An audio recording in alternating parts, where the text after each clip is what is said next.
So okay mga paps, ngayong araw pala meron lang akong ayusin na problema dito sa scooter namin.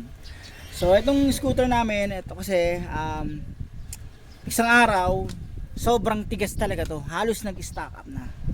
Yan. Ito medyo nagagalo ko pero maganit pa rin, matigas pa rin siya. Sobrang tigas.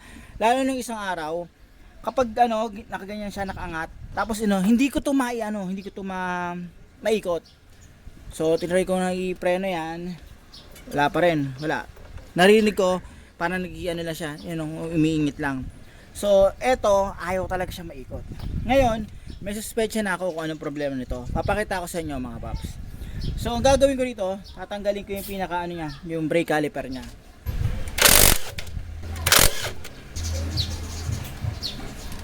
Matanggal na yan. Yan.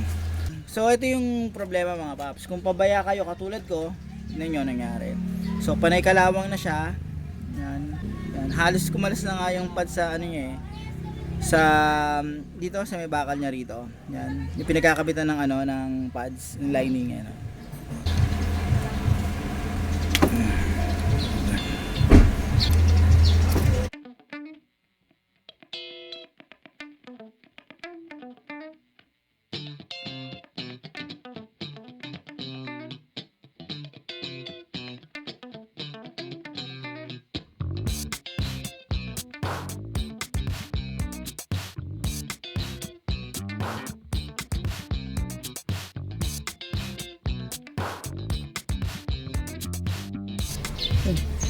Oh.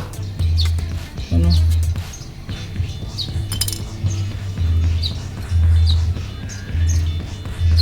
Ay.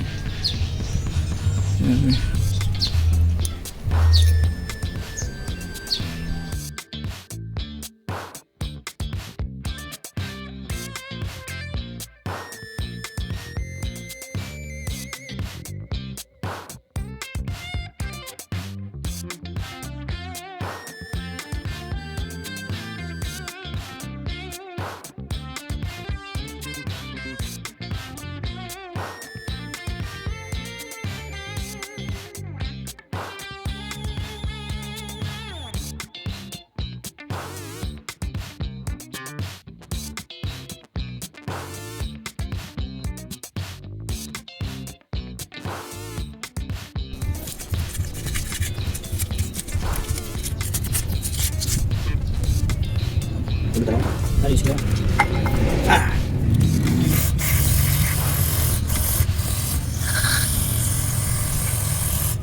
So okay mga paps, ito yung dahilan kung bakit di ko masyado maikot yung gulong sa harap, yung parang nag-stack up na yung preno ko. So una, syempre, obvious naman, sobrang dumi. Pabayaan yan. Kita nyo naman di ba? Tapos ito, yung grasa dito tuyo na. Yan. Kita nyo naman yan. So ito, ibabalik ko na to.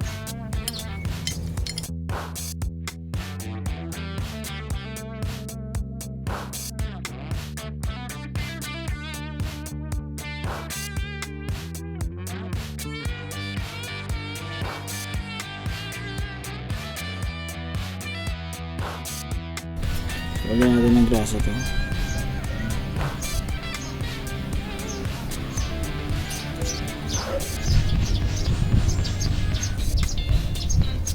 Sige ko dito.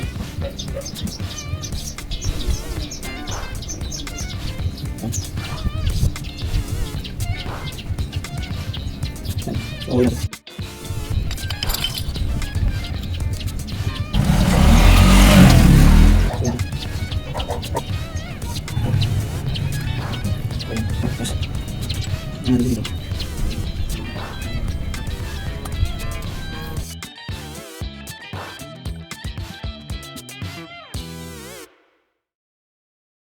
Paggamit tayo ng torque wrench mga paps.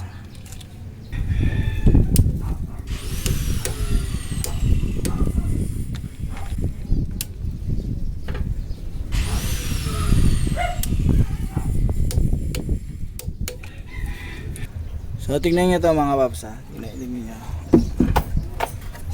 Ayan diba. Paikutin ko yan tapos preno ko. Okay. Kumaan eh. Wala kasing tagahawak eh. Iyaano ko na lang. Napakita ko sa inyo. Yan, nakapreno yan. Nakapreno yan. Yan, nakapreno yan. Itawan ko yung preno. Ah, mas okay na siya ngayon. Kasi yan. Yan.